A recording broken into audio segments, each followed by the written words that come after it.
أعوذ بالله من الشيطان الرجيم. بسم الله الرحمن الرحيم. والتين والزيتون وطور سينين وهذا البلد الأمين.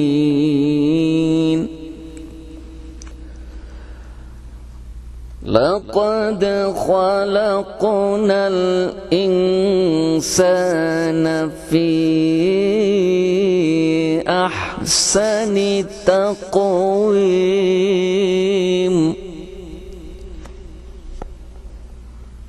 ثم رددناه أسفل سافلين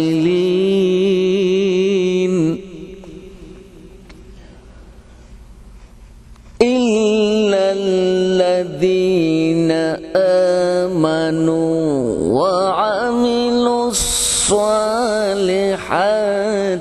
فلهم أجر غير ممنون.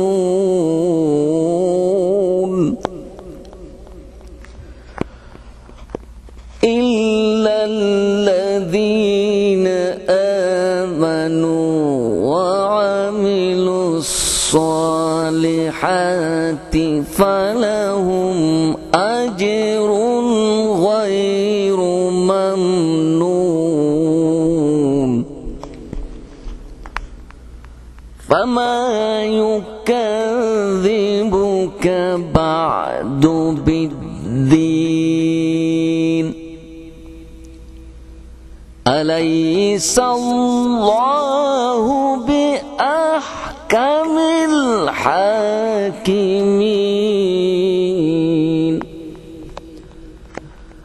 الله أكبر. بسم الله الرحمن الرحيم. اقرأ باسم ربك الذي خلق. خلق الإنسان من علق. اقرأ وربك الأكرم الذي علم بالقلم. علم الإنسان ما لم يعلم.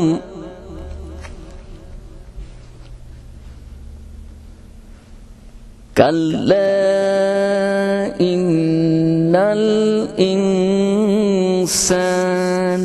ليطغى. كلا إن الإنسان ليطغى أن رآه استغنى. إن إلى ربك الرجعى. أرأيت الذي ينهى عبدا إذا صلى. أرأيت إن كان على الهدى.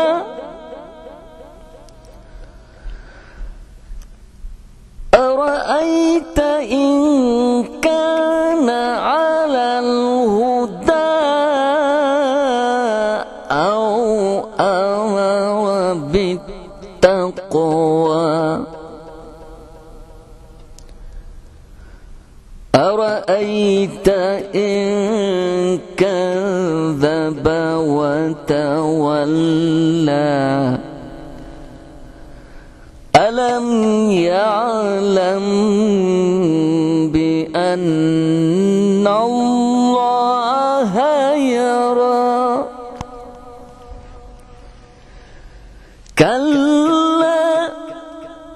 لئن لم ينته لنسفعا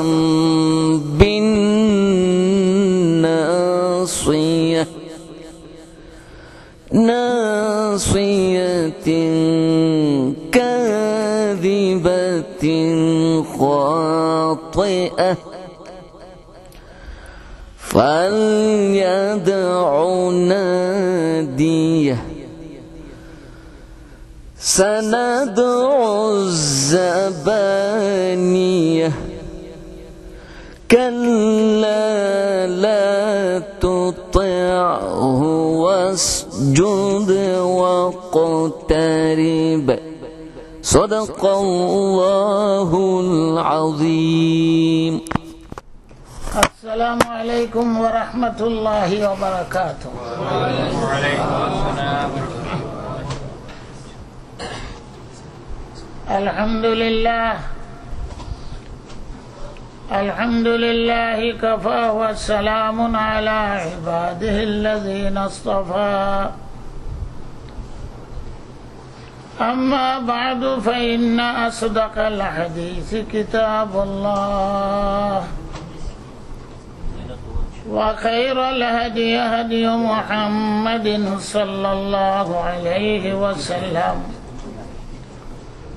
وشر الأمور محدثاتها وكل محدثة بدعة وكل بدعة ضلالة وفي رواية سبيلها إلى النار. فقد جاء في الخبر عن النبي الصادق الأبر وهو الصادق المصدوق صلى الله عليه وسلم وهو في قبره حي البخيل من ذكرت عنده ولم يصل عليه.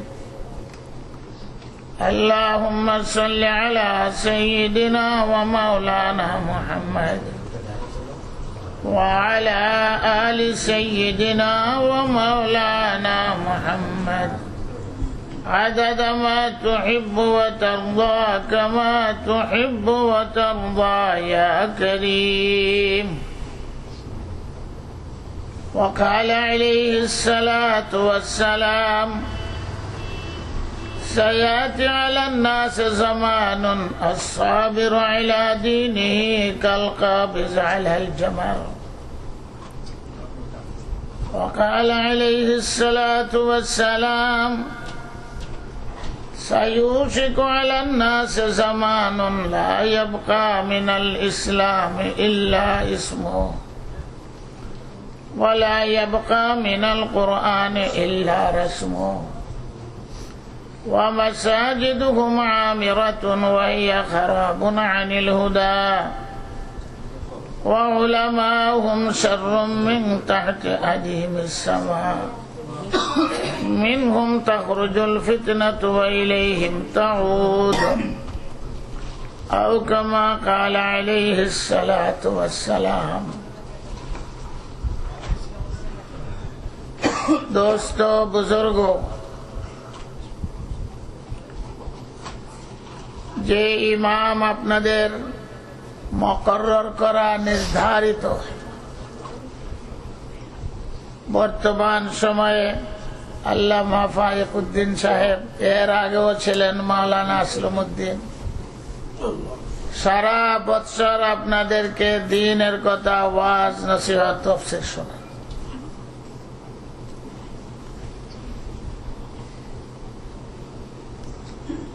আমি হয়তো বৎসরে একদিন 1 ঘন্টা, ওইটা স্বপ্নের মতো, স্বপ্ন দেখলেন চলে গেল। ইমামের দায়িত্ব মুসল্লিদের খবর করা, যারা নামাজে আসেন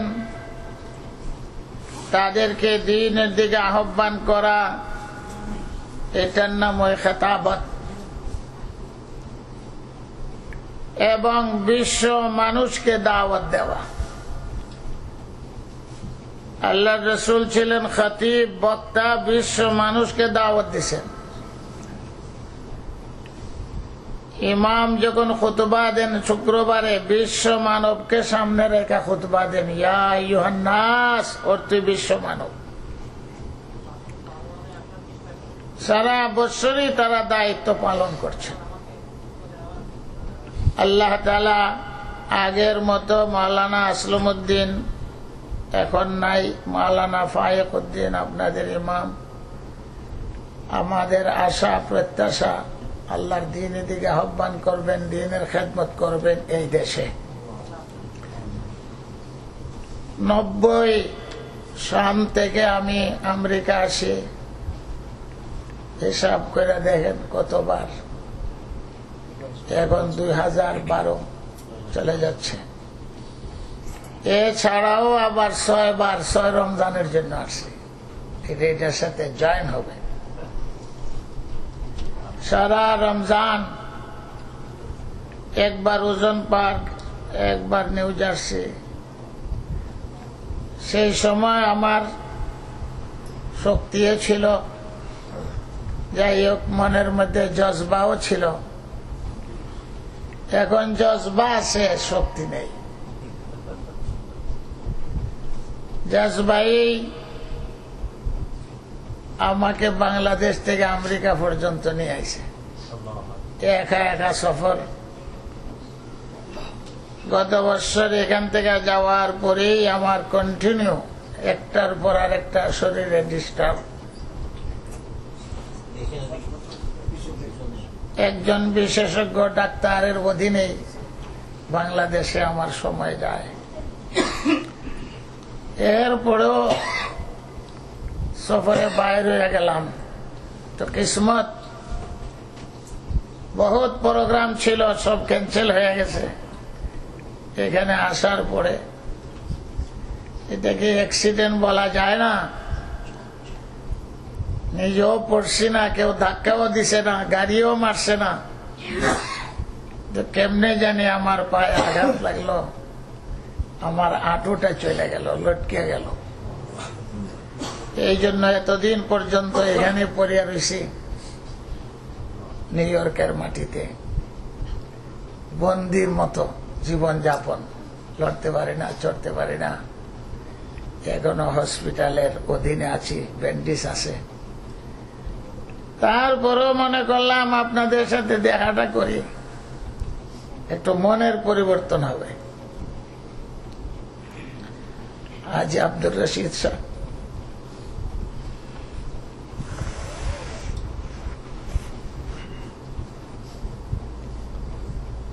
আমার করুণ অবস্থা দেখছেন, এরপরও বলছেন আপনি পারবেন কিনা যেতে। ও সাহস করে চলে আসে, ব্যান্ডেজ আছে। সফর তো আর প্রোগ্রাম করা যাবে না, দেশে কমে যায়।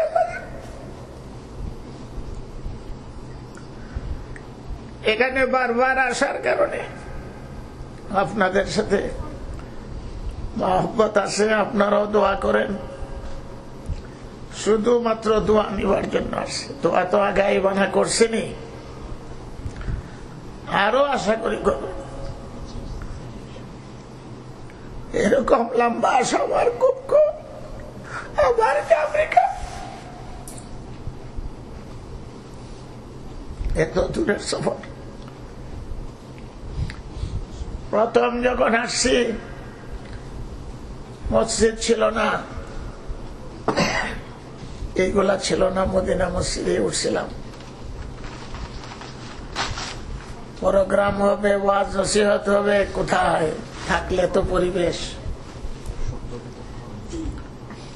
কয়েক বৎসরের ভিতরেই, 1 দশক 2 দশকের ভিতরে এত পরিবর্তন।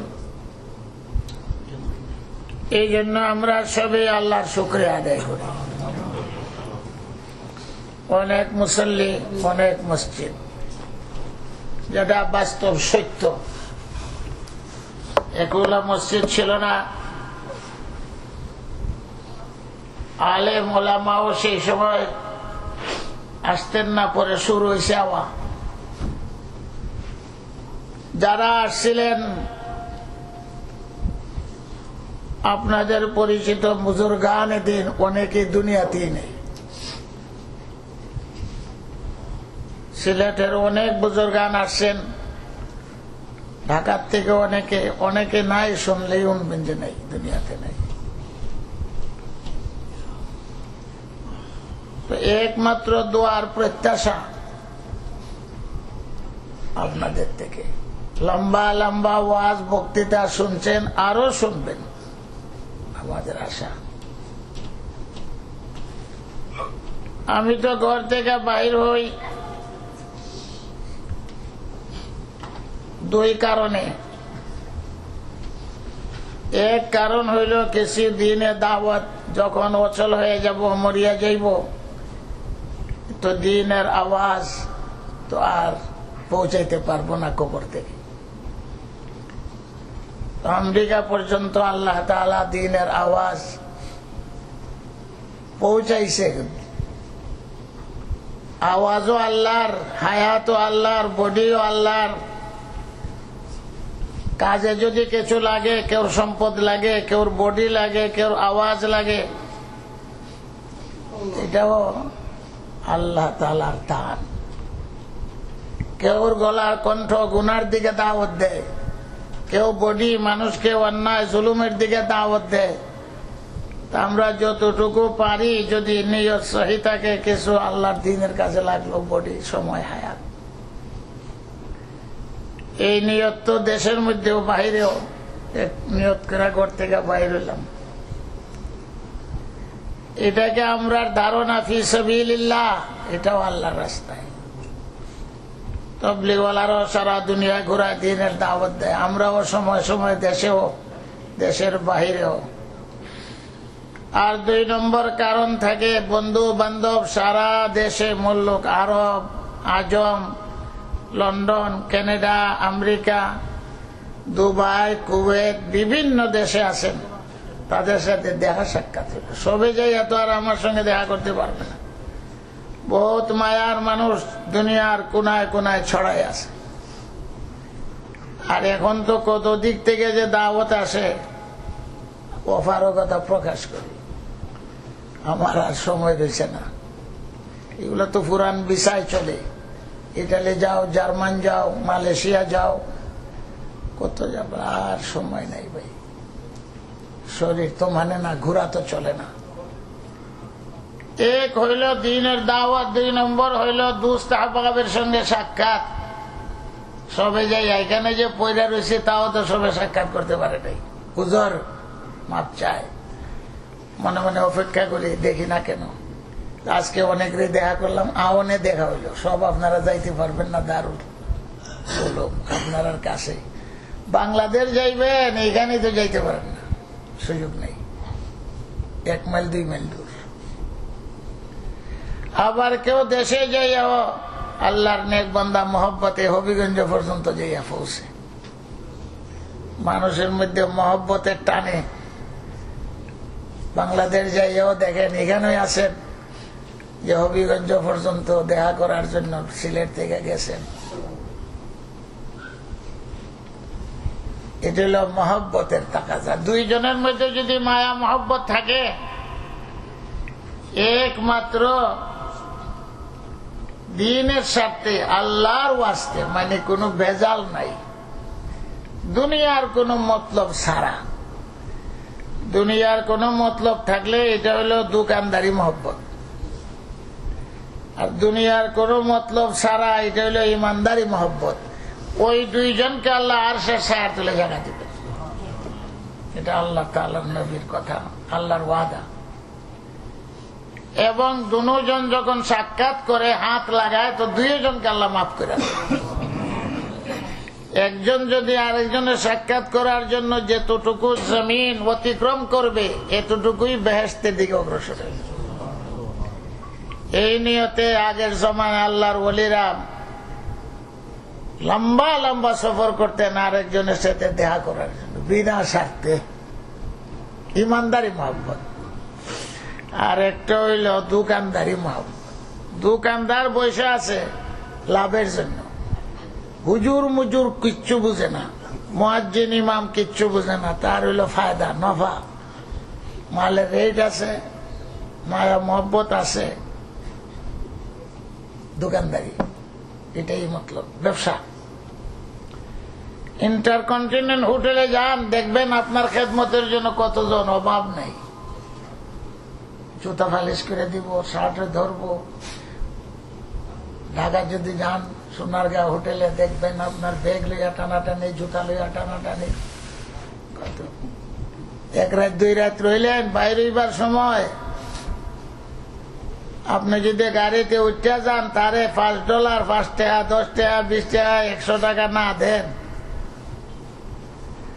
আবার সোনারগাঁও হোটেলে দাম 2-4 দিন পরে আপনার কাছে কেউ পাইবেন না। একটা আর একটা শক্তি পাতি বুঝাইস না, অভদ্র, এখন কেউ আয় না, ওর নিজের ঘাটটি নিজে টানো। এই যে মহব্বত দেখাইলো কোন স্বার্থে? পয়সা দিয়ে।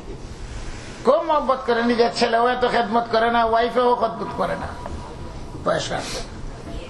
এটা হলো দোকানদারি মহব্বত। ছেলে বিয়া করাইব এই জন্য মহব্বত,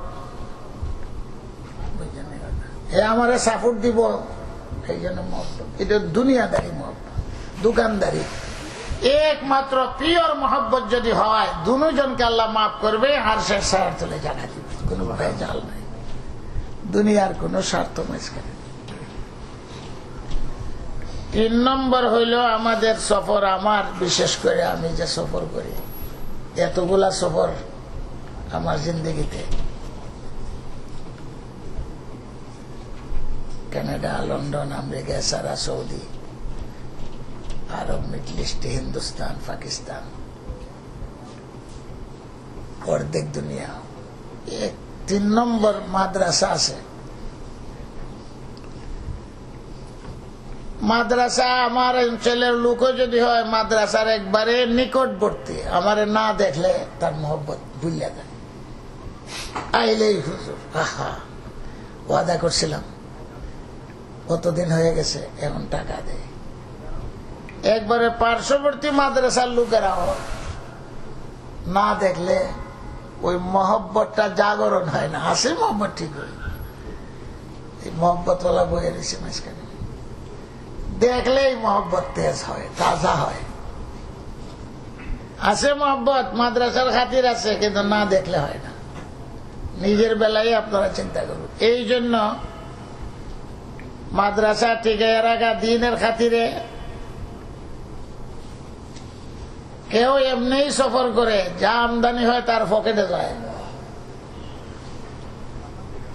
কিন্তু সরকারও আমাদের ভিক্ষা করে মাদ্রাসা বিদেশ যায়, খালি অভাবের কথা বলে, আমার এটার দরকার, এটার দরকার, এটার দরকার। রাষ্ট্রদূত বিদেশ যায়, খালি বাংলাদেশের এই দরকার, সেই দরকার, দরকারের কথা বলা। আমরাও মাদ্রাসা টিকাইয়া রাখতে, পাবলিক প্রতিষ্ঠান দরকারের কথা বলি, তোমার টাকা তোমার সওয়াব। আমরা যেমন মুয়াজ্জিনে আজান দেয়, আজান দিয়া দিলাম। 1 ওয়াক্ত তো আজান দেয় না, 5 ওয়াক্ত আজান দেয়। আইয়া কইবেন বেটা ফজরে তো আজান দিছ, আর চিল্লাস করলে, এটা তো কইবেন না। ওক্তে ওক্তে স্মরণ করাই দিতে হয়। আমরা মাদ্রাসার কথা, বন্ধু বান্ধব, দোস্ত আহবাব, দিনের টাকা যায়, স্মরণ করাই দিই, পয়সা আপনি দিবেন। এটাও আমার সফরের গরজ, যেহেতু মাদ্রাসা রেগুলার 2টা পড়াই, খেদমতে আছি। এছাড়াও আরো কয়েকটি প্রতিষ্ঠানের মুতামিম, মানে পরিচালক, ক্লাস করতে হয় এই বয়স। আর মরণ পর্যন্ত এই ইচ্ছা, ক্লাস করতে করতে, মানে হাদিস কোরআন পড়াইতে পড়াইতে যেন মৃত্যু হয়। এখন সজিদা করতে পারে না মাটি, আল্লাহ দেয়, ইশারা করে নামাজ পড়ান লাগে। এটা হইল ভূমিকা। আপনাদের খেদমতে উপস্থিত হইলাম। একমাত্র সব প্রোগ্রাম ক্যান্সেল, তবুও আবু হুরায়রাতে হাজির হয়েছি দোয়া নিবার জন্য, আপনাদেরকে দেখার জন্য। আর বাসমো কয়েকদিন, বাঁচলেও আমি চিন্তা করে দেখছি, আর আমেরিকার মতো সফর এত লম্বা আমার বসের বাইরে। ভিসা আছে, এই বছরও না করছিলাম, আমার কিছু আছে, মুখিত মে আছে ছাত্র, কয় না ইউন কষ্ট মষ্ট করে, আরো কিছু লোক আছে। আমার ভূমিকা শেষ, হয়তো আর জীবনে দেখা নাও হতে পারে।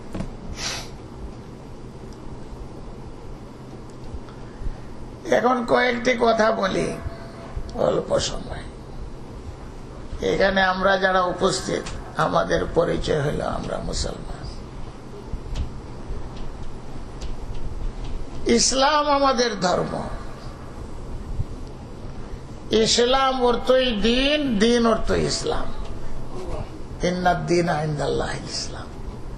দিন ইসলাম, ইসলাম ওই দিন, দিন ওই ইসলাম, দিন ওই কোরআন হাদিসের নাম, দিন শরীয়তের নাম। দিন শরীয়ত হুজুর সাল্লাল্লাহু আলাইহি সাল্লামের বডি এবং জীবন। হুজুরের বডিটাই জীবনের, এই বডিটাই দিনের নমুনা। আর 63 বৎসর হুজুর সাল্লামের জিন্দেগি, এইটা হলো দিনের নমুনা। দিন কোথায় পাইবেন, ইসলাম কোথায় পাইবেন, আগের গুলার কথা আপনি চিন্তা করে লাভ নেই। আগের যত ধর্ম আছে সবারই নামে ইসলাম, কিন্তু আল্লাহ ঘোষণা দিয়েছেন পরিপূর্ণ হুজুর সাল্লাল্লাহু আলাইহি ওয়াসাল্লামের মাধ্যমে হইছে ইসলাম।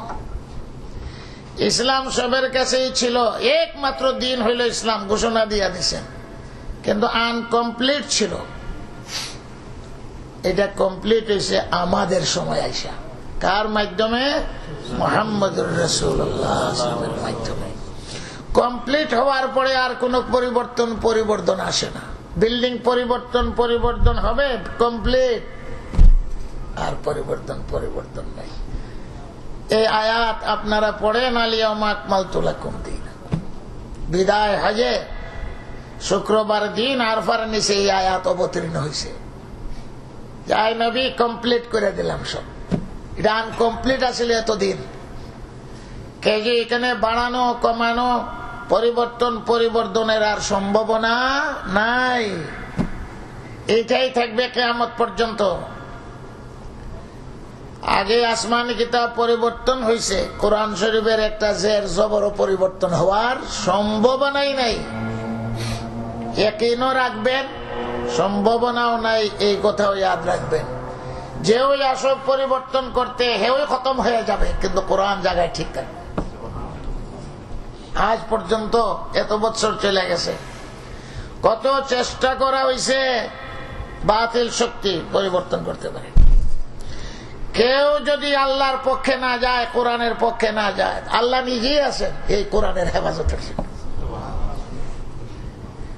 বাইতুল্লাহ কাবা শরীফের হেফাজত আবাবিল দ্বারা করাইছেন আল্লাহ, আবাবিল পাখি দিয়া। কেউ যদি না থাকে, কোন মানুষ শক্তি, আল্লাহ আমি নিজেই তো বাইতুল্লাহ কাবার হেফাজত করব। কেমনে করবেন? আবাবিল দিয়া করবেন। কোরআনের হেফাজত কেমনে করেন? আল্লাহ 7 বছরের ছেলে হাফিজে কোরআন হয়ে যায়, 6 বছরের ছেলে হাফিজে কোরআন হয়ে যায়। আপনারা আমরা এই জিনিসটা যেন চিন্তা করি যে আমরা মুসলমান, আমাদের ধর্ম ইসলাম, একমাত্র দিন বলতে ইসলামকে বোঝায়। যখন আমি ইসলামের খাতায় নাম লেখাইলাম, আমরা মুসলমান, এখানে আমাদের কি কি কর্তব্য? যখন আমার কর্তব্য আমি ভুলিয়ে যাব, লাঞ্ছিত হব, বেইজ্জত হব, দুনিয়াতেও, কবরেও, হাসরেও। নিজের কর্তব্য কাজ। একজন চাকর চাকরি করে, সে কর্তব্য যদি ভুলে যায়, চাকরি থাকবো, বেতন পাইব, ঘাড়ও ধরে বাইর করে দিব। পায়া হায়ার করতে দেরি নাই, পায়ার করতে দেরি নেই, কর্তব্য অবহেলা করেছে। আমরাও নিজ কর্তব্য যদি না বুঝি, ইসলাম থেকে খারিজ হয়ে যাবে, আল্লাহ গেট আউট করে দিবেন। এবং হাদিস শরীফ আছে, হুজুর সাল্লাল্লাহু আলাইহি সাল্লাম আশ্রয় দিবেন। যতই সে দাবি করুক, আল্লাহর রাসূল অ্যাকসেপ্ট করবেন না। হুজুর সাল্লাল্লাহু আলাইহি সাল্লাম বলবেন, বাইরো বাইরো, তোর এখানে জায়গা নাই, হাউজে কাউসারের পানিও দিবেন না, সুপারিশও করবেন না। আল্লাহ রাসূল বিতাড়িত করে দিবেন রাহমাতুল্লিল আলামিন। হাসরে দুনিয়াতেও তোমার নাম কাটা হয়ে গেছে, তুমি তো জানো না। এক নম্বর কথা হইল আমার ভাই বন্ধুরা, আমরা কর্তব্য পরায়ণ। আমাদের কর্তব্যটা কি? আমরা তো মুসলমান। যেমন ভাবে নমাজ পড়া কর্তব্য, পাঁচটা হজ, যাকাত, আরো কিছু আছে কিনা এই চিন্তাটাও করতে হবে। দুই নম্বর কথা হলো, যেদিন থেকে আদম আলাইহিস সালাম দুনিয়াতে কদম রাখছেন, আরো আগে চলেন, যেদিন থেকে আল্লাহ আদমকে বানাইছেন জাতির হিতা, আবুল বশর হযরত আদম আলাইহিস সালাতু ওয়াস সালাম, যতই ইতিহাস বর্ণনা করুক, সারা পৃথিবীর মেজরিটি মানুষ, মেজরিটির আরো উপরে দিয়া সবই স্বীকার করে বনে আদম, আদম মানুষ জাতের সূত্র হযরত আদম আলাইহিস সালাম থেকে। 200টা পাগল ছাগল আছে, 200টা। এই পাগল ছাগলের নাম কই আল্লাহ নাই। আদম আলাইহিস সালামকে আল্লাহ বানাইছেন, মাও নাই বাবাও নাই, মাটির পুতুল থেকে আল্লাহর কুদরতে বানাইছেন। আর মা হাওয়ারে বানাইছেন আদম আলাইহিস সালামের পিছলে এই দিকের হাড্ডির থেকে। দুই পদ্ধতি হইল। এরপরে স্বাভাবিকভাবে দুনিয়ার মানুষের প্রোটেকশন চলছে, যেটা আপনারা চোখে দেখতেছেন। একজন হযরতে ঈসা আলাইহিস সালামকে বাপ সারা আল্লাহ পয়দা করে দিয়েছে, কুদরত। ইহুদিরা বিশ্বাস করে না। আল্লাহ তাআলা বলেন, আদমকে যদি পিতা মাতা সারা বানাইতে পারি, তো ঈসাকে বাপ সারা বানাইতে পারবো না? এক কথাই তো মীমাংসা দিয়ে দিছে। কিন্তু ইহুদিরা আজও মানে না, আজও মানে না। ঈসা যে মরিয়মের পুত্র, সৎ সন্তান, নিষ্পাপ, ইহুদিরা আজও মানতে পারে না। ইহুদিরা মুসা আলাইহিস সালামকে নবী মানে, খ্রিস্টানরা ঈসা আলাইহিস সালামকে নবী মানে। খ্রিস্টানরা মুসা আলাইহিস সালামকে নবী মানে না। তারার মধ্যে হলো দ্বন্দ্ব। যদিও এখন দেখেন একজন আরেকজনের সাথে ফিরিতি, এক সূরায় বিয়া করে আর এক সূরার হালি আমরা দেশে করে, এলো দুনিয়ার স্বার্থে ফিরিতি। ইহুদিদেরকে মারার জন্য ইউরোপ জগতে খ্রিস্টানরাই তাদেরকে হত্যা করেছে। হেরাক্লিয়াস কত ইহুদিকে হত্যা করেছে। কিন্তু মুসলমানদেরকে কুণ্ঠাসা করার জন্য ইহুদি আর খ্রিস্টান লবি এক। মুসলমানদেরকে একে কুণ্ঠাসা করে, তাদের মধ্যে দ্বন্দ্ব আছে। কোন খ্রিস্টানের বাচ্চা এ ধর্ম খ্রিস্টান পালন করে, যে কোথাও বলে আমি ইহুদি, রাগ গ্রহণ করবে না, কেন তোর বিশ্বাস করি না, তুই কিসের ইহুদি? ইহুদি মতবাদ, তোর জাত ভিন্ন, তোর ধর্ম ভিন্ন, আমাদের ধর্ম ভিন্ন। কোন ইহুদি যদি এসে বলে আমি খ্রিস্টান, তারা বলবে এটা বিশ্বাস করি না। খ্রিস্টানের ধর্মের কথা খ্রিস্টান বলবে, ইহুদি ধর্মের কথা ইহুদিরা বলবে। হ্যাঁ, তুমি যদি সম্পূর্ণ ধর্ম ছাইরা ত্যাগ করে আসো, তওবা করিয়া, তাহলে আমরা গ্রহণ করতে পারি। খ্রিস্টানরা গ্রহণ করে, ইহুদিরা এখন পর্যন্ত তাদের জাত ধর্মে কেউ ঢুকতে চাইলে গ্রহণ করে না। এরাকে আমরা কুলন নষ্ট করে লাইব, ভদ্রতা নষ্ট করে লাইব। এদের স্কুল ভিন্ন, এরা সংখ্যা বাড়াইতে চায় না। খ্রিস্টানরা সংখ্যা বাড়াইতে চায়। ইতিহাস বহুত লম্বা, আমি আপনাদেরকে এই কথা বলতে চাই আর কি। আমাদেরও নিজস্ব ধর্ম আছে, আমরা সমস্ত পয়গম্বরকে মানি। আমাদের আদর্শ তাদের আদর্শ বেশ কম হয়ে গেল। এর মানে না এর আমরা মুসাও সত্য নবী, ঈসাও সত্য নবী, কোরআন শিখাইছে আমাদেরকে। আমরা দ্বন্দ্ব করি না, কিন্তু তারা একবারও মোহাম্মদুর রাসূলুল্লাহকে স্বীকার করে না। নিজের আমরা তো ঈসাকে নবী স্বীকার করি।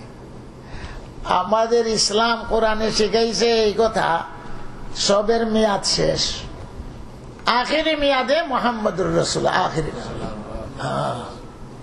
পানি পাইলে তয়াম্মুম থাকে না, এটা কামিল কমপ্লিট ধর্ম। কাজে কাজে তোমরা আনকমপ্লিটটা কেন ধরে রাখবে?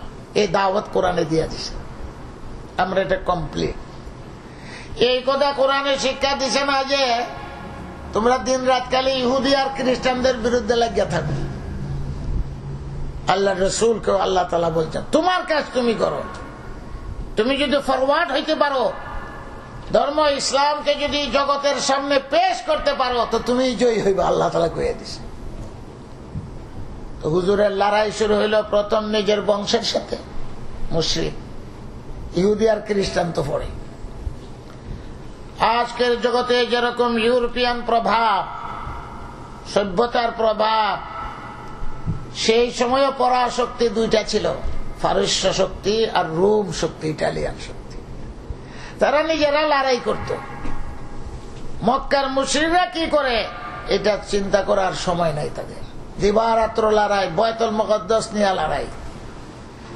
আরে বাইতুল মুকদ্দাস তীর্থস্থান হলো ইহুদিদের, ফারস্য লোক অগ্নি পূজারী, তাদের কি আছে বাইতুল মুকদ্দাস নিয়ে? কিন্তু কয়বার তারা ফারস্য শক্তি বাইতুল মুকদ্দাস দখল করে নিয়েছে। কেন ফাইটিং? খ্রিস্টান ইহুদিদের সাথে ফাইটিং। হেরাক্লিয়ার যুদ্ধে জয় করলো, কোরআনে আছে। হুজুর সাল্লাল্লাহু আলাইহি ওয়াসাল্লামের দাওয়াত তার কাছে পৌঁছে, মুসলমান হয় নাই। হুজুরের ফাইট শুরু হইল ঘর থেকে। সত্য ধর্ম যদি না হইতো নিজের বংশের উপরে জয়ী হইতেন না। এত মারপিটের পরেও সংখ্যা বাড়তে থাকলো। মক্কার কাফিররা চিন্তা করলো ওনাকে হত্যা ছাড়া উপায় নাই। আল্লাহর পরিকল্পনা হইল দেশ ছেড়ে মদিনাতে চলে যাও। মদিনাতে যাব কেমনে? নিজের দেশ ছাড়িয়া। আরে না গেলে তো মক্কা জয় হবে না। আল্লাহর রাসূলকে আল্লাহ বুঝাই দিয়েছে। 350 মাইল দূর চলে গেলেন। এইটা হলো ইসলামের উন্নতি প্রচারের ব্যবস্থা, আল্লাহর পক্ষ দিয়ে পরিকল্পনা। এটা 13 বছর পর্যন্ত মক্কাতে কার সাথে? নিজের জাতি গোষ্ঠীর সাথে লড়াই। মক্কাতে ছিল আদর্শের লড়াই, কিন্তু আদর্শের দিক দিয়ে হুজুর জয়ী হয়েছেন। তাহলে এতগুলো আমার মুসলমান কেমন হইল? কিন্তু ভূমি ছাড়তে হয়েছে কেন? না ছাড়লে মক্কা বিজয় হবে না, আল্লাহর ঘর পরিষ্কার হবে না। মাত্র মদিনা যাওয়ার 8 বছর পরেই মক্কা বিজয় হয়ে গেল। এখন সারা দুনিয়াতে খবর হয়ে গেছে, আরে কি নবী বাইর হইল, মক্কা মদিনা জয় করে লাইল, একটা ইসলামী রাষ্ট্রের গুড়া পত্তন হয়ে গেল যে এরিয়া তুহান পর্যন্ত। এখন গবেষণা শুরু হইল হুজুর সাল্লাল্লাহু আলাইহি সাল্লামকে নিয়ে। হুজুরের চিঠিপত্র নিয়ে গবেষণা শুরু হইল। হুজুরের চিঠি সারা দুনিয়াতে ছেড়ে দিয়েছেন, দাওয়াত দিলাইছেন। নিজে যাইতে পারেন নাই ফারস্য দেশে, ইটালিতে, জার্মানিতে, কিন্তু দাওয়াত পৌঁছাই দিয়েছেন আল্লাহর রাসূল সাল্লাল্লাহু আলাইহি ওয়াসাল্লাম। এই কঠিন যুগেও মানুষ পাঠিয়েছেন 2 মাস 3 মাস সফর করে হুজুরের চিঠি। কেউ চিন্তা করছে, কেউ মুসলমান হয়েছে। যখন মক্কা বিজয় হয়ে গেল, সারা আরব জগৎ মুসলমান হয়ে গেল। তো জয়ী হইলেন হুজুর। বিদায় হজের সময় আইল। 10 হিজরিতে হুজুর সাহেব রবিউল আউয়াল মাসে ইন্তেকাল, মুহররম সফর রবিউল আউয়াল।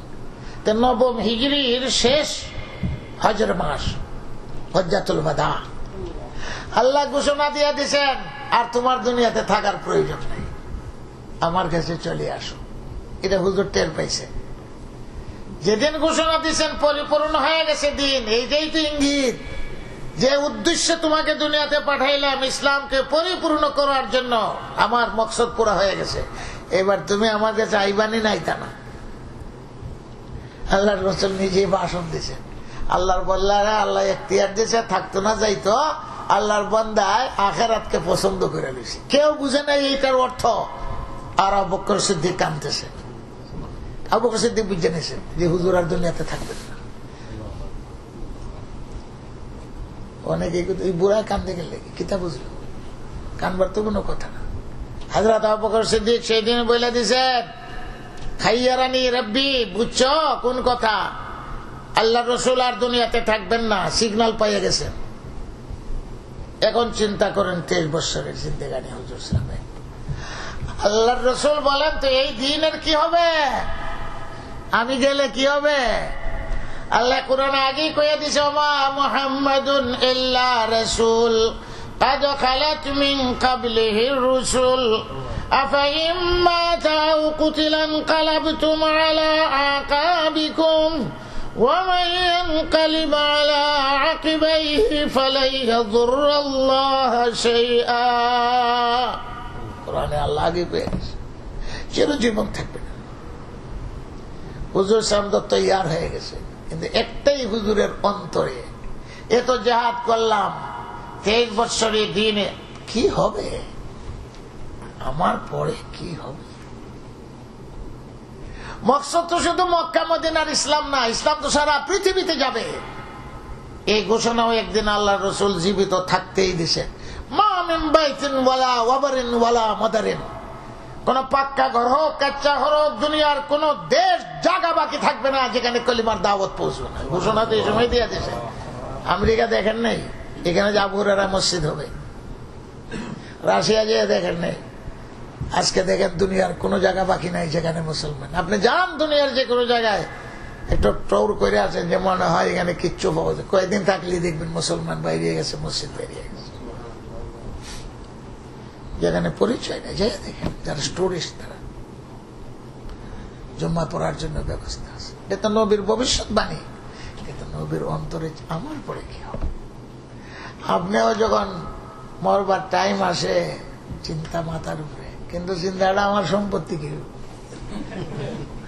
আমার বাংলাদেশের ফ্যাক্টরি কি, আমার আমেরিকার বাড়ি কি, এটা না চিন্তা, সম্পদের চিন্তা। এগুলা রক্ষণ করবো কেন? এই বুড়ারা যে আইসে, এখন বুড়া হয়েছে, এখন চিন্তা করে না দেশের সম্পদের কি হলো, বাই বাতে যায় খাইব রে, আমার ফুলামান দর যাইতো না, এখন বেচাও আনতে পারে না, বেচাও আনতে পারে না।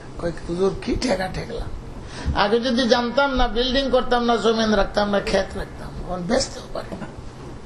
বেচবার লাগে যাইতেছে, জিনিসের জমিনের দাম বাড়ছে, 1 বার 2 বার বছর 3 বার যাইতেছে বেচতে, দেখলে আওয়াজ হওয়ার খরচ দিয়েও বেচতে পারলে লাভ, যদি বেচতে পারি। বুঝতে পারেন, এটা হলো আমাদের চিন্তা। ঠিক কইলাম না বে ঠিক কইলাম? আর হুজুর সাহেবের চিন্তা হইল দিন, যে দিনের জন্য রক্ত দিলাম, হুদের লড়াই, বদরের লড়াই, দেশ সাল্লাহ, আমার পরে কি হবে? আল্লাহ কি কয়, তোমার গাঁটটি তুমি বাঁধো, দিনের হেফাজত আমি করব, তোমার চিন্তা করার দরকার নেই। ইজা জা নাসরুল্লাহি ওয়াল ফাতহ ওয়া রাআইতান নাসা ইয়াদখুলুনা ফি দীনিল্লাহি আফওয়াজা ফাসাব্বিহ বিহামদি রাব্বিকা ওয়াস্তাগফির ইন্নাহু কানা তাওয়াবা। এই সূরা অবতীর্ণ। এই নবী, যখন দেখবা দলে দলে মানুষ মুসলমান হইতেছে, মক্কা বিজয়ের পরে তা ঘটল, সারা আরব মুসলমান হয়ে গেছে, কেউ তোমার দুশ্মন নাই, তোমারও দুনিয়াতে থাকার দরকার নেই। আমার পরে দিনের কি হবে? আল্লাহ এটার ব্যবস্থা আমি করব, তোমার নিজের গাঁটটি তুমি বাঁধো। ফাসাব্বিহ বিহামদি রাব্বিকা ওয়াস্তাগফির। এখন তোমার কাজ হলো সুবহানাল্লাহি ওয়া বিহামদিহি সুবহানাল্লাহিল আযীম। গাঁটটি বাঁধো, সফরে যাইতে হইলে গাঁটটি বাঁধে টিকিট করে তাসবিহ পড়তে থাকো। আর উম্মতের চিন্তা করো না, খালি উম্মতের লাগে গুনাহ মাপ চাইও, উম্মতের জন্য ওয়াস্তাগফির। আরেক আয়াতে আল্লাহ তাআলা পরিষ্কার, ওয়াস্তাগফির লিল মুমিনিনা ওয়াল মুমিনাত। ইমানদারের জন্য তোমার এখন কাম হইল, তাদের জন্য আমার কাছে দোয়া করো, এটা তোমার কাম। আর গাঁটটি বাঁধো, এটা তোমার কাম। কখন জিহাদ কাজ শেষ, আগামীতে পারস্য দেশের কি হবে, আমেরিকাতে কেমনে দিন যাবে, রাশিয়াতে কেমনে দিন যাবে, চীনও কেমনে দিন যাবে, এইগুলা তোমার চিন্তা করার আর দরকার নেই। এটা আরো ব্যাখ্যা দিছে। আরে 23 বছরের মেহনতে যে ক্যাডার তুমি সৃষ্টি করছো, যাদের নাম সাহাবা, এখন এনার দায়িত্ব, তোমার আর দায়িত্ব নাই। তোমার পরে দেখবা তোমার খলিফা যারা হবে, এরাই দ্বীন ইসলামের ডঙ্কা সারা পৃথিবীতে বাজাইবে। এর নাম হইল সাহাবা। আরফার ময়দান থেকে আল্লাহ রাসূল ছেড়ে দিয়েছে 100 লক্ষ সাহাবা। আমি তাবলীগ দিন তোমাদেরকে পৌঁছে দিছে কিনা সবে স্বীকার করছেন, কিচ্ছু বাকি নেই। আল্লাহকে সাক্ষী করছেন, আল্লাহুম্মা শাহাদ, আল্লাহুম্মা শাহাদ, আল্লাহুম্মা, আল্লাহ তুমি সাক্ষী দেখো, এরা সবে স্বীকার করতেছে আমি কোনো কোথায় ত্রুটি করি নাই, দিন পৌঁছে দিছে, তুমি সাক্ষী দেখো। এরপরে আল্লাহ রাসূল বলছেন, আমার যে কাম এখন তোমাদের সেই কাম, বাইরে যাও আল্লাহর রাস্তায়। এখান থেকে সাহাবায়ে কেরাম বাইরে গেছেন আল্লাহর দ্বীনকে নিয়ে। সুবহানাল্লাহ। 100 লক্ষর মধ্যে আমরা কিতাবে 10,000-এর লিস্টে পাওয়া যায়। 100 লক্ষ সাহাবার মধ্যে মাত্র গরম চা আছে নাকি 10,000-এর ইতিহাস পাওয়া যায় আমরা কিতাবে। কিন্তু ইয়াকিন 100 লক্ষ সাহাবা ছিলেন। কোথায় তাদের কবর, কোথায় গেছেন আল্লাহর দ্বীনকে নিয়ে, আমাদের কিতাবে আর তাদের ইতিহাস পাওয়া যায়। এটাই আল্লাহ তাআলা ইঙ্গিত করেছেন, তুমি চলে আসো আরামে। দেখেন স্বাভাবিক নিয়ম, কোন দেশ জয় করার জন্য নাম বলতেও ভয় করে। কোন দেশ জয় করার জন্য আমেরিকা সরকার পাঠায়, যখন বিজয় উড্ডীন পতাকা উড্ডীন হলো তাকে ক্লোজ করে নিয়ে আসে, আর তোমার দায়িত্ব নেই। পরবর্তীতে কি হবে, সরকার বলবে এটা আমাদের, তুমি এখন বিশ্রাম নাও। আল্লাহর রাসূলকে আল্লাহ তাআলা বলেন, তোমার দ্বারা যতটুকু হইবার হয়েছে তুমি এখন বিশ্রাম নাও, পরবর্তীতে তোমার যারা খলিফা হবে তারা দিন পৌঁছে দিবে সারা আলমের মধ্যে। বেশি দিন গেল না, আবু বকর সিদ্দিকের যুগ, হযরত উমরের যুগ, বেশি দিন নেই, না বেশি দিন না, 10-12 বছরের ভিতরে ইসলাম রোম ইস্তাম্বুল পর্যন্ত চলে আসলো। এটা ইটালির অংশ, রোমের ইউরোপের অংশ। ইসলাম পারস্য দেশে পুরাটাই ইসলাম চমকিল, সারা পারস্য দেশ, সিরিয়া সব জয় হয়ে গেল। হযরত উমর পর্যন্তই পৌঁছবার আগে দেখেন ইসলাম কোথায় গেছে। হযরত উমর যখন শহীদ হয়ে গেলেন, উসমান রাদিয়াল্লাহু তাআলার সময় আসলো। হযরত উসমানের সময় আফ্রিকা জয় হয়ে গেল। সামুদ্রিক বন্দরে যে মুসলমানদের জাহাজ যাইতো, কেমনে যাইতো, কি করতো, যে উঠতো, তারা দেশ জয় করতো। দেশ যুদ্ধ তলোয়ারের জোরে না, তারা আদর্শর জোরে। আর যে দাওয়াত দিচ্ছেন প্রথম, আল্লাহ রাসূল যাকেই পাঠাইতেন বলতেন আগে দাওয়াত দাও, যদি তোমার দাওয়াতে একটা মুসলমান হয় সারা দুনিয়ার সম্পদের চেয়েও বেশি ভালো জিনিস পাইছো। ইসলামের নীতি, যুদ্ধ করা ইসলামের নীতি, আগে দাওয়াত। তো দাওয়াত দিছে, দাওয়াতে কাজ হয়ে গেছে, যুদ্ধের কোনো দরকার পড়ছে না, সবাই সারেন্ডার করে নিছে। ফারস্য দেশে হযরত উমরের সাথে বারবার গাদ্দারি করছে, একটার পর আরেকটা জয় করছে হযরত উমর রাদিয়াল্লাহু তাআলা যুগ, উসমানের যুগ। এরপরে এলো হযরত আলীর যুগ। হযরত আলী আর মুয়াবিয়ার দ্বন্দ্ব ছিল, এর চেয়ে বেশি আপনাদেরকে বল। তারপরেও হযরত আলীর হাতে কত জয় হয়ে গেছে, মুয়াবিয়ার হাতে কত জয় হয়ে গেছে। হযরত মুয়াবিয়া থাকতেন দিমেশকে। রোমেরা দেখলো যে এই সুযোগে মুসলমানদের কোনটা, এরা তো সামনের দিকে বাড়তেছে, শুধু আমিরে মুয়াবিয়া যুদ্ধ করতেছেন, যে অংশ বাকি রয়েছে ইটালি পর্যন্ত ইসলাম পৌঁছিয়া গেছে। এই জন্য হযরত আমিরে মুয়াবিয়াকে ধোঁকা দিবার জন্য, কারণ ইউরোপ জগতের গেট হইল ফিলিস্তিনি দিয়া, তারা এইদিকে যুক্ত এশিয়া। আমিরে মুয়াবিয়াকে ধোঁকা দিবার জন্য বলল, আলী তোমার সাথে ফাইট করে, তুমি এক কাম করো, তোমার সাহায্যের দরকার হইলে আমরা তোমাকে সাহায্য করব। আলীর বিরুদ্ধে আমিরে মুয়াবিয়াকে সাহায্য করার জন্য ইটালিয়ান সরকার দূত পাঠায় আর চিঠি। এইরকম সুবর্ণ সুযোগ কেউ ছাড়ব? কিন্তু আমিরে মুয়াবিয়া ঘোষণা দিলেন, তা তো হবে না, তোমরা যদি মক্কা মদিনাতে আক্রমণ করো, ইসলামের এরিয়ার ভিতরে কোথাও আক্রমণ করো, তাহলে হযরত আলীর পক্ষে যে ব্যক্তি প্রথম শহীদ হবে সে হইল মাবিয়া জেনারেল। এই সুযোগ তোমাদের নাই দাঁত বাইর করার। হেফাজত করেছেন ইসলামের এরিয়া পুরা, দিন দিন কাল অ্যাডভান্স হয়েছে।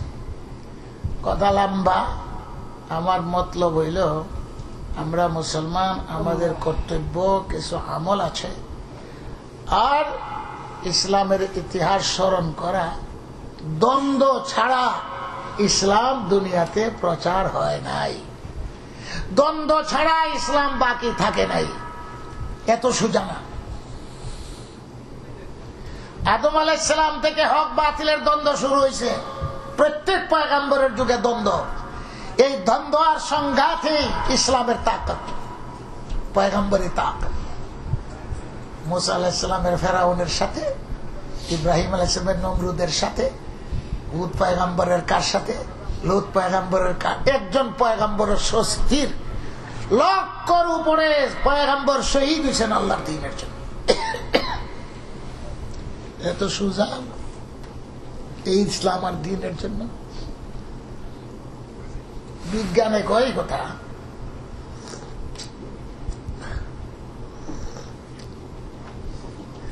আমরা ইউসুফ ভাই মনে করে এমনি সোজা ইসলাম প্রচার হয়ে যাবে, সব হেদায়েত হয়ে যাবে।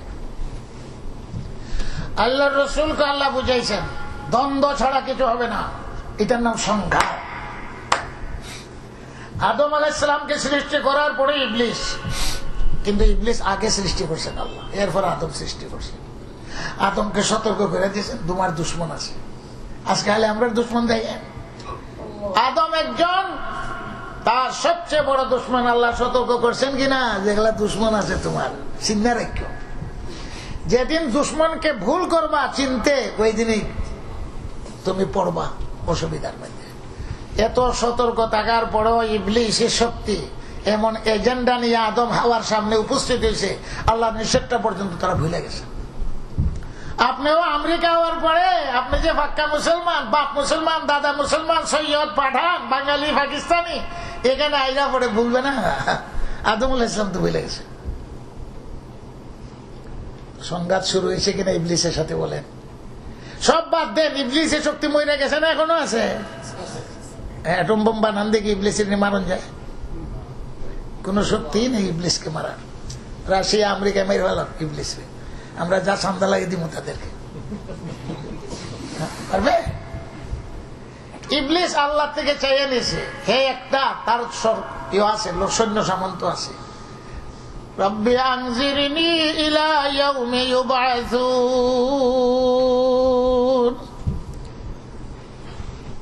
কি দরখাস্ত করছে? আল্লাহ আমারে মরণের পরে হাসরের ময়দান পর্যন্ত টাইম দাও, এই দিনও কিছু কাম করবো।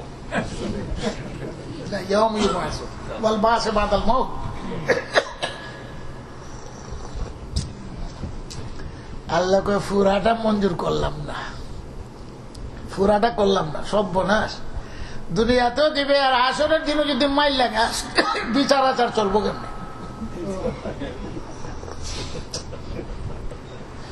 ইলা ইয়াউমিল ওয়াক্তিল মা'লুম فإنك من المنذرين إلى يوم الوقت المعلوم। একটা নির্দিষ্ট টাইম পর্যন্ত তুমি টাইম দিলা, ওই নির্দিষ্ট হইল কিয়ামত পর্যন্ত। সবের শেষে আজরাইল ইবলিস চেকে ধরবে, থাকতে পারবে না। এখন বলে ইবলিসের শক্তি যতদিন আছে মুসলমান কোনদিন শান্তি পাইব, ইসলামে শান্তি পাইব? এই দ্বন্দ্বের কারণেই একটা ইমানদারের এত মূল্য ইবলিসের শক্তির সাথে। ইবলিসের শক্তি বাহ্যিকও আছে, অন্তরেও আছে। বাহ্যিক যা দেখতে ইসলাম বিরোধী বাতিল, সব হইল বাহ্যিক শক্তি। রাশিয়া দেখেন, আমেরিকা দেখেন, বাতিল যা চোখে দেখবেন সব ইবলিসের শক্তি। আর একটা ভিতরে ইবলিসের শক্তিও কাজ করে, রগরে সয় কাম করে, এটা চোখে দেখা যায় না। আল্লাহ রাসূল বলছেন শায়তান ইয়াজরি মিনাল ইনসানি মাজরাতাহ, আমাদের রক্তের সাথে মিশা যায়। সেই ইবলিসের শক্তি আছে। এরার পক্ষ যারা সমর্থন করে, কোরআনের ভাষায় উলাইকা হিজবুশ শায়তান, শয়তানের। আর যারা আল্লাহর পক্ষে কাজ করবে এদেরকে বলা হয়েছে উলাইকা হিজবুল্লাহ ওয়া উলাইকা হুমুল মুফলিহুন। এরাই কামিয়াব হবে। আল্লাহ কয় কামিয়াব হইব আল্লাহ। এখন আপনারা নিজে চিন্তা করবে, আমি হিজবুল্লাহ আমার নাম না হিজবুল শয়তানের নাম? আপনি তো জরিপ করলে পাইবেন নামটা কোনখানে লেখাইছে। তো এক জিনিস হইল দ্বন্দ্ব, সংঘাত। কারেন্ট সৃষ্টি হয় কেমনে? যান চট্টগ্রাম কাপ্তাই দেখবেন পানিরে পানির সাথে মারতে, বিদেশ পানির মধ্যে বিদ্যুৎ আছে, কিন্তু বিদ্যুৎ সৃষ্টি হয় কেমনে? সংঘাতে। পানিরে পানির মধ্যে মারতেছে, বিজলি সৃষ্টি হয়ে গেল। আল্লাহ রাসূলকে আল্লাহ বুঝাইছেন পিছনের দিকে তাকাও, সমস্ত পায়গাম্বররা সংঘাতের ভিতর দিয়া ইমানই তাকত অর্জন করছেন। আয় নবী, তোমারও সংঘাত হবে, যত সংঘাত বেশি হবে ততই তোমার ইমানের শক্তি তোমার বাড়বে। এমন মনে করে সুজা কোন সংঘাত হইত না। ইবলিসের শক্তির সাথে সংঘাত, তোমার অন্তরের মধ্যে মিনাল ওয়াসওয়াসিল খান্নাস সংঘাত, ইবলিসের দলের সাথে সংঘাত। সংঘাত যদি তোমার নাই হয় শক্তি হবে না। সংঘাত যদি তোমার খালিস হয় তো তুমি জয়ী হইবা, শহীদ হইলেও তুমি জয়ী। আজকে আমাদের কালচারের সাথে বিজাতিদের সংঘাত। আমার কালচার কি, মুসলমানি কি, আমার ছেলে বুঝে না, মেয়ে বুঝে না, এখন আফসোস করে আমেরিকা এসে। এই সংঘাত তো আগেই চিন্তা করবে। এই সংঘাতে যদি টিকতে পারেন, আল্লাহর রাসূল আপনাদেরকে বলে গেছেন 50 জন সাহাবীর সমান সওয়াব পেয়ে।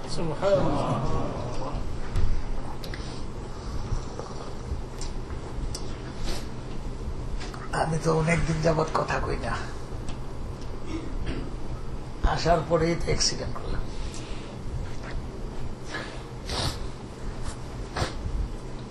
সংঘাত ছাড়া কিছু হবে না, এটা জানিয়ে রাখতে হবে মুসলমানের, যে আমাদের ইমানের শক্তি হইল সংঘাত। যেখানে সংঘাত নাই শক্তি নেই। সংঘাত কি এখন নতুন না পুরা? এটাও তো বুঝতে লেগে গেছে। হুজুর ইন্তেকাল করলেন, ইসলামের বিজয় হইল মক্কা মদিনা এরিয়া, কিন্তু হুজুরের ইন্তেকালের সাথে সাথে ফিতনা শুরু হয়ে গেল।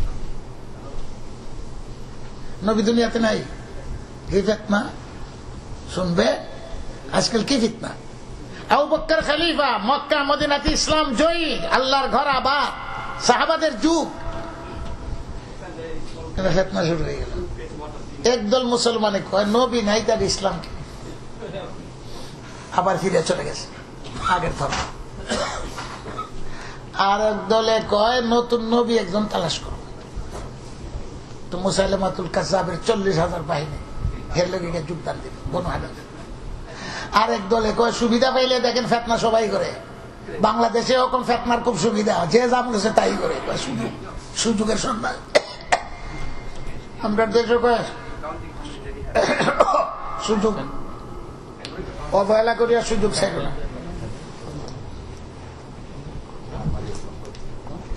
সুযোগের সন্ধানে এটা মধ্যে একদল আছে না সুযোগের সন্ধানী, কথা কই না তো। আপনি যখন বিপদে করেন দেখেন সব দুশ্মনরা এখন আপনার পিছনে লাগছে।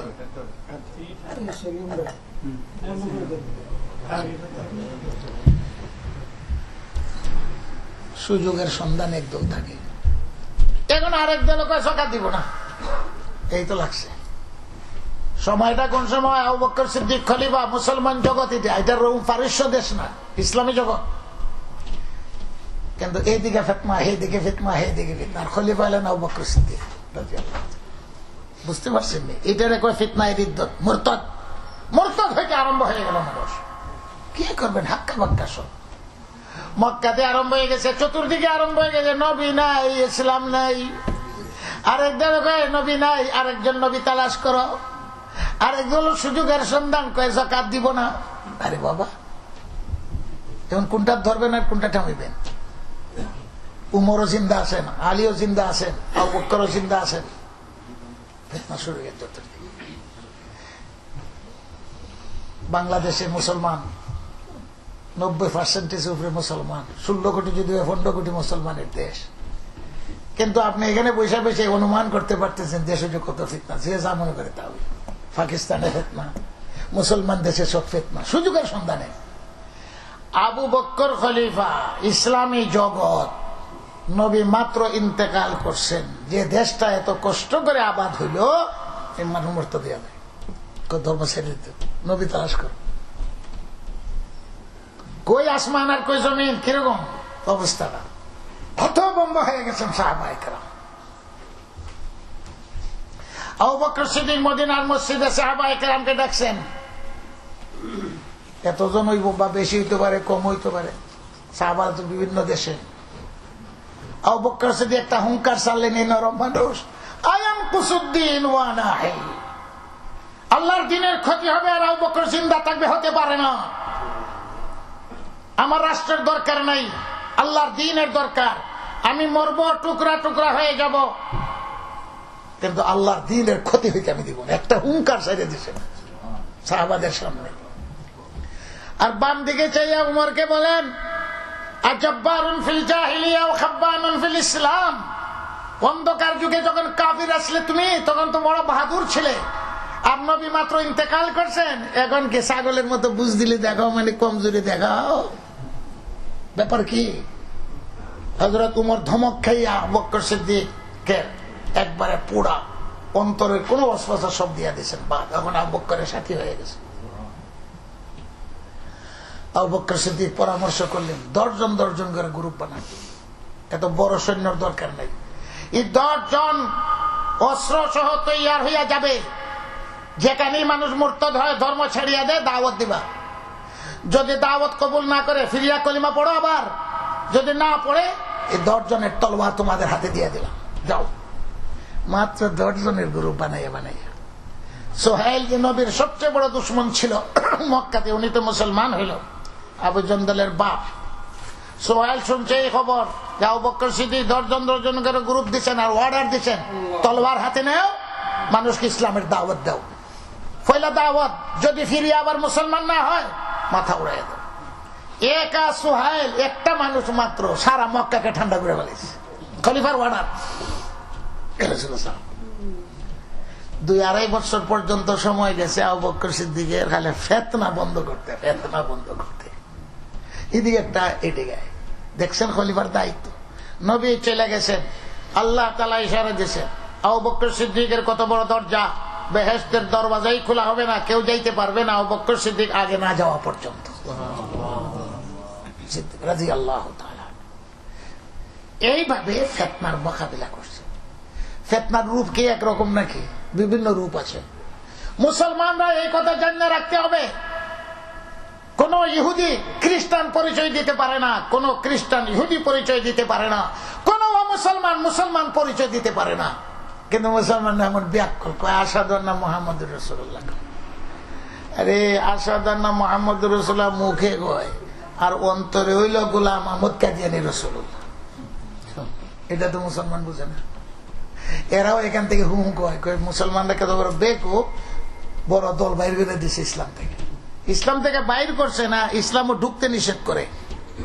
এই চোর ডাকাত যদি আমার ঘরে ঢুকতে চায়, এই ঘরে মাল আছে, দৌলত আছে, আমার জীবন থাকতে ঢুকতে দিব না, এটা তো বহিষ্কার করে না। ও মুসলমান, ইসলামের লেভেল লাগে যায়, মুসলমান দলে কেমনে ঢুকবে? আমরা যেটা বুঝি না। আজকে ইসলামের নাম দিয়েই সারা দুনিয়াটাকে নষ্ট করতেছে। অস্ত্রের বলে তারা পারে নাই, দেশ দখলের চিন্তা শেষ, এখন ইসলামকে ধ্বংস করার জন্য ইসলামের কালচার নষ্ট করো, সভ্যতা নষ্ট করো, ধ্যান ধারণ চিন্তা নষ্ট করো। আপনারা যারা আমার কথা শুনছেন চিন্তা করে দেখবেন, মুরতাদ হয়ে যাচ্ছে মানুষ। কেমনে যে মুরতাদ হয় এটাও বুঝে না, নাম ইসলাম থেকে কাটা হয়ে যায়। বহু সময় আমি বুঝাইছি যে সামান্য একটা ইসলামের সুন্নাত কোরআনের একটি আয়াত অস্বীকার করলে ইসলাম থেকে খারিজ হয়। কয় নবী মানি, কিন্তু নবীর সুন্নত মানি না। কি মানা হইল? কয় নবী মানি, শেষ নবী মানি না। কেমন মানা মানছে? আমরা আকীদা বিশ্বাসী আমরা এখন পর্যন্ত মজবুত হইতে পারি নাই যে কিভাবে মানুষ ইসলামে ঢুকতে পারে। একটা হইল আছে ভিতরে, বাইর করে দিলাম। আর একটা হইলো এর অধিকারই নাই ইসলামের ভিতরে ঢুকতে, ইসলামের লেভেল লাগাইয়া ও মুসলমান, অনেকে ইসলামের মধ্যে ঢুকতে চায় আর আমরা বুঝি না। আমাদেরকে আপনারা বলবেন, আমাকে না বলেন, কিন্তু উলামায়ে হাক্কানি রব্বানি দুনিয়াতে আসেন এখনো, বলেন এইরকম কাম করলে এটা ইসলাম থেকে খারিজ হয়ে যায়, এইরকম কাম করলে কাফির হয়ে যায়, এটা একটা কথা আছে না? দাড়ি না রাখলে কাফির হতো না, কিন্তু দাড়ির যদি তাচ্ছিল্য করে কাফির হয়ে যাবে, ঠাট্টা করে মস্কারি করে। একটা দৃষ্টান্ত দিলাম। এখন আপনি বলবেন কাফির করে দিলেন, মানব অধিকার নষ্ট করলে, এটার অধিকার আছে, যা মনে হয় তা করতো, এমন মানব অধিকার দিয়া দিল যা মনে হয় তা করতো। এই জন্য হযরত আশরাফ আলী থানভী রহমতুল্লাহ আলাইহি বলতেন, हम किसी को काफिर नहीं बनाते हैं, हम काफिर बताते हैं। আমরা কেউরে কাফির বানাই না, আমরা কইয়া দেই তোর আমলে, তোর এতেকাদে, তোর কার্যক্রমে তুই কাফির হয়ে গেছস। আপনি গেলেন ডাক্তারের কাছে, ডাক্তার পরীক্ষা করে তোমার তো ক্যান্সার হয়ে গেছে, ডাক্তার একটা জুতা দিয়া ফিরা দিবেন, তোর কাছে আসলাম এই কথা বলার জন্য ক্যান্সার হয়েছে, এটা ডাক্তারের দোষ ক্যান্সার বলা? ব্লাড পরীক্ষা করে দেখে ক্যান্সার, এটা ডাক্তারের দোষ না প্রশংসা? জুতা মারেন, তুই কেড়ে কস ক্যান্সার হয়ে গেছে। ডাক্তার করে, বাবা ক্যান্সার আমি সৃষ্টি করছি না, তোর ক্যান্সার তুই সৃষ্টি করছ, আমি পরীক্ষা করে দেখছি তোর ক্যান্সার হয়ে গেছে। আর সবাই তাহলে কি সুন্দর জবাব দিচ্ছেন, हम काफिर किसी को नहीं बनाते, हम बताते हैं। আমরা বানাই না, কইয়া দেই তোর প্রয়োজন ঢুকছে, তোর ইসলাম নষ্ট হয়ে গেছে। ডাক্তারের প্রশংসা করে, ব্লাড প্রেসার হয়ে গেছে, তোমার ক্যান্সার হয়ে গেছে, তোমার ডায়াবেটিস, এই সময় প্রশংসা করে। আর আমরা যখন কই তোর খাসলতে তুই কাফির হয়ে গেছস, তখন আমরা বদনাম করি, তুই তোর কাফিরিতে তুই কাফির হয়েছিস। এটা বুঝতে রাজি না। যখন বুঝতে রাজি না আর সমাজও বুঝে না, তার কাছে ঘরে ঘরে মুরতাদ সৃষ্টি হচ্ছে। ইসলামের ফিতনা আসবে না, আসতো না, নিরাপদ হয়ে যাবেন, এটা কে কইছে? কিয়ামত পর্যন্ত ফিতনা আসতে থাকবে। পয়গম্বররা শহীদ হয়েছেন, উলামারা শহীদ হয়েছেন, আগামী দিনও তা হবে। আল্লাহ রাসূল ভবিষ্যৎবাণী করেছেন, উলামায়ে রব্বানি হক্কানি কথা বলবে, তখন কুকুরে যেরকম দৌড়াইয়া যায়, এরকম আগে পয়গম্বরকে হত্যা করেছে আমার উম্মতের আলেমদের কিভাবে হত্যা করবে, কুকুর মে দৌড়ে দৌড়ে। আর যখন সুবিধাবাদী হবে, বলামে বাউরার মতো, তো দুনিয়া তো বেইজ্জত হবে, কবরেও হাসরও বেইজ্জত হবে। এক কথা আমাদের কর্তব্য স্মরণ করি। আর 2 নম্বর হলো যে আমরা সতর্ক থাকি, ও মুসলমান যেন ইসলামে ঢুকতে না পারে। আর আমাদের দায়িত্ব দ্বীনের হেফাজতের। নবী আর আসবেন না, ফেরেশতা দ্বীনের হেফাজতের জন্য, তোমার হেফাজতের জন্য ফেরেশতা। দ্বীনের হেফাজতের দায়িত্ব আপনাদের, আপনাদেরকে হেফাজত করার দায়িত্ব ফেরেশতা, ফেরেশতা দ্বীনের হেফাজতের জন্য নয়। তুই জাহান্নামে যা, যেখানে যা, ফেরেশতা কি আইল আর গেল? ফেরেশতাদের হেফাজতের দায়িত্ব আপনার। হে কাফির হোক মুসলমান হোক, আপনি যদি আমল ঠিক মনে করেন, ফেরেশতা আপনাকে হেফাজত করবে। আমার ট্যাঙ্গের হেফাজত ফেরেশতা কেড়ে করলো না, এটা ফেরেশতারে যখন লাগাল ভাই মতো জিগাই, তো ফেরেশতা উত্তর দিবে। আর ফেরেশতারে আল্লাহও জিগাইব যে আমার বন্দার ট্যাঙ্কের গে আমেরিকা বাংলোরে তোরা আসলি কই? ফেরেশতা কইব 75 বছর পর্যন্ত, 76 বছর ডিউটি আমরা ঠিক মতোই দিছি, কিন্তু এই দিন তো আপনি আমরা আটকেছেন, আপনিই তো কইছেন সেটা থাকবো, ট্যাঙ্কটা যেন বাঁধবো, মেফো লেখা আছে, মেফো লেখা আছে, আমরা আপনি তো আটকেছেন আমাদেরকে, নাহলে ট্যাঙ্ক ভাঙ্গে কেমনি আমরা ধারা যাবো? কথাটা বুঝছেন? আমি যখন চাষ করব, ফেরেশতাকে যেদিন দেখা হইব, ওখানে দেখি না, কবরও দেখবেন, হাসরও দেখবেন, বেহেশতও দেখবেন, ফেরেশতারা দেখবেন, আল্লাহরেও দেখবেন। ফেরেশতা কইব, মিয়া কইতে পারো কি করছো? তোমার অন্যায়ের কারণে আমরা ডিউটি ছেড়ে চলে গেছিলাম, এই জন্য তোমার ঠিক মানছে। এইভাবে ফেরেশতারা জবাব দিবে। যখন জবাব দিয়ে ঠেকব, তো তখন আল্লাহর হাওয়ালা করবে। আল্লাহও অনেক সময় কারণে রাত আর বেশ না, দুইজনে ফিটাফিটি করতেছে মসজিদে, কথাটা বুঝেন, মিশু লাগিয়েছে দুপুরা। এখন আমি তো দেখে অবাক, ইমাম সাহেবকে হুজুর রাখেন, আরে রাখেন, আরে এটা কি দেখো মুঝে দিব তো দুইটা ইমামটা খালি কর না, বহুত দিন ধরে দেখতেছি দুইজন খালি কাজ্যা করে, আজকে এক চুপ হয়ে গেল রাখেন। তো ইমামে আমার আটকাইলো না, বুঝেন না কেন? আমি কোনো অন্যায় করছি, আমি কেউরই পক্ষে না, কিন্তু মাইক করতেছে দুই বুড়া লাতালাতে লেগে গেছে। ইমাম সাহেব কয় না, বহুত দিন ধরে দেখতেছে। হ্যাঁ, যখন দুইটা মাইক করে ওরান হয়েছে, ইমাম সাহেব কইছে নি আর মাইক করবানি, বহাবি করবানি, একজনকে একজনে নামাজের পরে দুই বুড়া লেগে যায়। আমার ঠেং বাংলো করে প্রশ্নের উত্তর হয়তো আল্লাহ রাখ, আরে রাখ, আমেরিকা যাইতো ঠেং ভাঙতো, এমন অবসর পায় না। গুনার কারণে শুধু ভাঙ্গে না, অনেক সময় আল্লাহ তাআলা নফল বন্দেগীতে যা কামাই করতে পারে না, এর চেয়ে বেশি আল্লাহ তাআলা বেমারও ফেলাইয়া একটা মুসিবত ফেলাইয়া বাড়াইয়া দেয়। আমি না বুঝি না, হয়তো আমার নফল বন্দেগীর চেয়ে বেশি সওয়াব আল্লাহ দিতে পারে। জিহাদের ময়দানে যে ঠ্যাং ভাঙ্গার দরকার আছে, মিঠা সুন্নত পালন করছো, আর জীবন মজায় মজায় খাইছো, এইবার আমেরিকা তো খাইছো এতদিন পর্যন্ত 5-2 বছর, এইবার ঠ্যাং ভাঙ্গা কিছু মজা খাইয়া দাও। আল্লাহর হিকমত কে বুঝে? আমরা বুঝি? আমরা তো বুঝি না।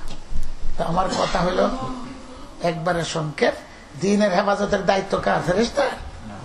আমাদের হেফাজত করার দায়িত্ব ফেরেশতাদের দেওয়া হয়েছে, আর আমাদেরকে দ্বীনের হেফাজত কর, তোর হেফাজত আমি করব, আল্লাহ তাআলা বলে এই দিয়েছেন। আর নবী আসবে না, এখন দ্বীনের হেফাজতের দায়িত্ব প্রত্যেকটি মুসলমানের, আলেম উলামা সাধারণ, এটা তো আমরা বুঝি না। আল্লাহর দ্বীনকে হেফাজত করো, আল্লাহর দ্বীনকে প্রচার করো, আল্লাহর দ্বীন নিজের ঘরের মধ্যে হেফাজত করো, কর্তব্য পরায়ণ হও, ছেলে মেয়েদেরকে দ্বীন শিক্ষা দেও। আলগা আলগা পাঠ, কিন্তু দ্বীন শিক্ষা দেওয়ার দরকার। দ্বীন যখন শিক্ষা দিবে তখন আকাইদ বুঝবে, কেমনে কাফির হয় মুরতাদ হয় এটা বুঝবে। এ তো বুঝে না আপনার ছেলে, আপনার মতন তার বুঝে নাই, এই শিক্ষা পাইছে না, হে বুজুর্গানে দ্বীনকেও পাইছে না, এই যে কোথা থেকে কোথায় চলে যাচ্ছে কিচ্ছু বুঝে না। কয় সবটাই ঠিক, বেশি অংশ শিক্ষিতরা কয় সব ধর্মই ঠিক, এটা ঠিক হইল? আর কয় সব ধর্ম এক, যে যা মনে চায় তাই করছে। যাই হোক, আল্লাহ পাক রব্বুল আলামিন, আমি দোয়া করি, আপনাদের কাছে দোয়া চাই, সমস্ত ফিতনার থেকে যেন মুসলমান জাতিকে আল্লাহ বাঁচায়।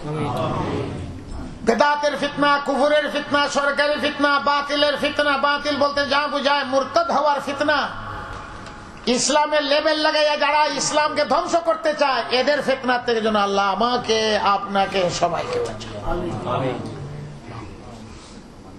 ইমাম সাহেব ঘোষণা দিছেন, আমার খালেক ভাই কই, উনি কি বলবেন এই মসজিদ সম্পর্কে বলবেন, আজান হইব, নামাজ হইব। তো আমার এখানে আমি মুখতাসর করতেছি, দোয়া করবেন আমার জন্য, মাফ করবেন তো আমাকে। আর আমরা দ্বীনের শিক্ষার ক্ষেত্রে আছি, পড়াইতেছি, দ্বীন প্রচার করো আপনাদের দায়িত্ব, খালি আমার খাতা না। দ্বীনকে রক্ষা করার দায়িত্ব কার? মুসলিম জাতি গোষ্ঠী। যখন কোন বুজুর্গ বাইরেছেন ফিতনার মোকাবেলা করার জন্য, জাতি গোষ্ঠী উনার সহায়তা করছে কিনা? করছে না? তাহলে ভারতের, আমরা তো ভারতের মানুষ, মুসলমান একজনও থাকতো না। মুজাদ্দিদ আল-ফিসানি যখন দাঁড়াইছেন, তো আকবরের সৈন্যদের ভিতরে ইসলাম ঢুকছে, আকবরের সৈন্যরা মুজাদ্দিদ আল-ফিসানির পক্ষে ছিল, এইভাবে তিনি দাওয়াত ছড়াইছেন। রক্ষা করার দায়িত্ব পাবলিকেরও, আর দ্বীনের শিক্ষার প্রচার, এটাও দায়িত্ব আপনাদের সবের, মানে মুসলমান গোষ্ঠী। সারা দুনিয়ার মুসলমান এক না দুই, কাজ্জাসাদিন ওয়াহিদ। আমার বডি, আমার একটা বডি, মাথার ব্যথা হইলে পায়ে গোবার, পায়ে যদি ব্যথা হয় মাথায় গোবার, পেটে যদি স্ট্রাইক করে যে আমি আর খাইতে না, খাওয়ান দিতাম না, বাঁচবো। পেট, হাত, পাও একজন অকবরের সাহায্যের কিনা বলেন, সারাটা বডি।